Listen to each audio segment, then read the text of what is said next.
برسات کے موسم میں اکثر نمک دانے میں پڑے نمک میں سیلن ہو جاتی ہے۔ اس میں 4-5 چاول کے دانے ڈال دیں، نمک نمی سے محفوظ رہے گا۔ اکثر لوگ جب بھی کوئی چیز فرائی کرتے ہیں تو تیل کی گرمائش کا اندازہ نہیں کر پاتے۔ ایک صاف سٹک، اسے سٹک کہتے ہیں، خرید کر رکھ لیں اور جب دیکھنا ہو کہ صحیح گرم ہے تو وہ سٹک احتیاط سے پکڑ کر تیل کے درمیان کھڑی کر کے دیکھیں۔ اگر بلبلا نہ بنے تو تیل فرائی کے لیے تیار ہے۔ انڈوں کو ابالنے کے بعد ان کا پانی ضائع مت کریں بلکہ اپنے پودوں کو ڈال دیں، ان کی نشوونما میں حیرت انگیز اضافہ ہوگا۔ آم کھانے کے بعد کچی لسی یعنی کہ تھوڑے سے دودھ میں زیادہ سارا پانی ڈال کر پینے سے بھی آم ہضم ہو جاتا ہے۔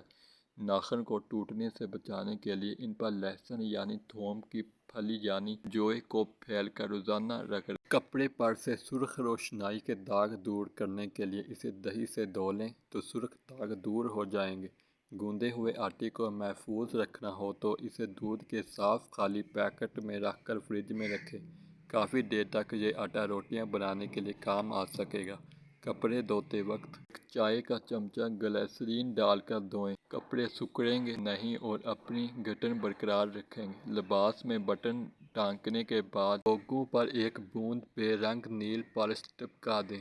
بٹن آسانی سے ٹوٹیں گے نہیں۔ بچوں کے کپڑوں میں اس عمل کی زیادہ ضرورت ہوتی ہے۔ کیڑے مکوڑوں کو گھر سے بھگانے کے لیے جہاں یہ نظر آئیں اس جگہ کافور جلایا جائے تو کیڑے دوبارہ وہاں نظر نہیں آئیں گے۔ دانتوں میں درد ہو تو جس دانت میں درد ہے اس کے نیچے ادرک رکھ دیں، درد کم ہو جائے گا۔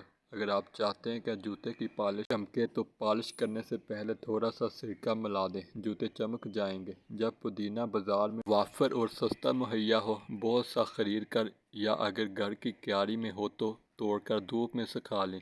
سوکھ جائے تو پسا ہوا کالا نمک اور زیرہ ملا کر ہوا بند ڈبے میں محفوظ کر لیں۔ جب ضرورت ہو یہ استعمال کیا جا سکتا ہے۔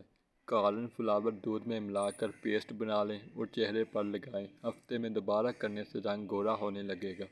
دھوپ سے جھلسی ہوئی جلد بھی ٹھیک ہو جائے گی۔ اکثر لوگوں کو سفر کے دوران چکر اور معطلی کی شکایت ہوتی ہے۔ اس سے بچنے کے لیے سفر شروع کرنے سے پہلے سونڈ کا سفوف 2 یا 3 چٹکی لے کر پھونک لیں۔ اس شکایت میں یہ بہت مفید ہوتا ہے۔ صابن کی ٹکیوں کے ریپر پھینکیں نہیں، انہیں اپنے جوتوں کی ریک میں رکھ دیں۔ جوتوں اور موزوں کے بو سے گھر کو محفوظ رکھیں۔ سنہرے دھات کے اینک کے فریم پر قدرتی رنگ کا یا بے رنگ کہیں نیل پالش لگائیں۔ اس طرح کبھی کبھی یہ عمل کرنے سے اینک کا سنہری فریم عرصے تک اپنا سنہری رنگ محفوظ رکھے گا۔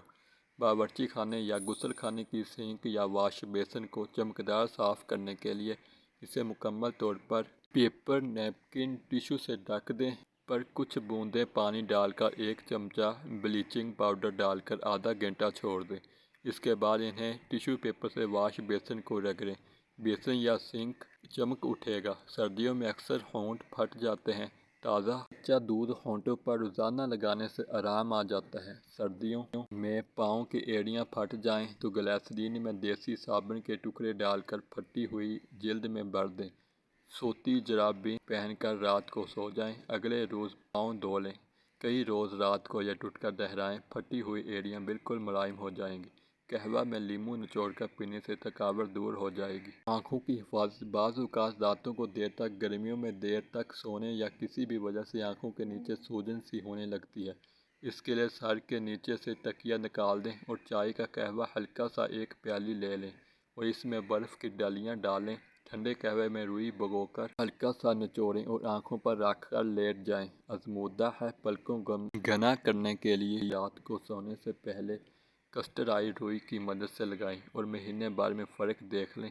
بسکٹ خستہ رکھنے کے لیے بسکٹوں کے ڈبے میں اگر شوگر کیوب رکھ دی جائے تو بسکٹ خستہ رہتے ہیں۔ تمام نمی شوگر کیوب جذب کر لیتی ہے۔ چھری چمچ جیسی چیزوں پر زنگ لگ جائے تو میٹھا سوڈا، سرکہ اور ویم یا جس چیز سے بھی برتن دھوتے ہیں ان تینوں کا ملغوبہ بنا لیں اور برتنوں پر لگا کر 1-2 گھنٹے کے لیے چھوڑ دیں اور پھر پانی سے دھو لیں، زنگ سے نجات مل جائے گی۔ بالوں میں اگر مہندی اور تیل ڈالا جائے اور 1 گھنٹے بعد شیمپو کیا جائے تو بال بہت چمکدار اور صحت مند نظر آئیں گے۔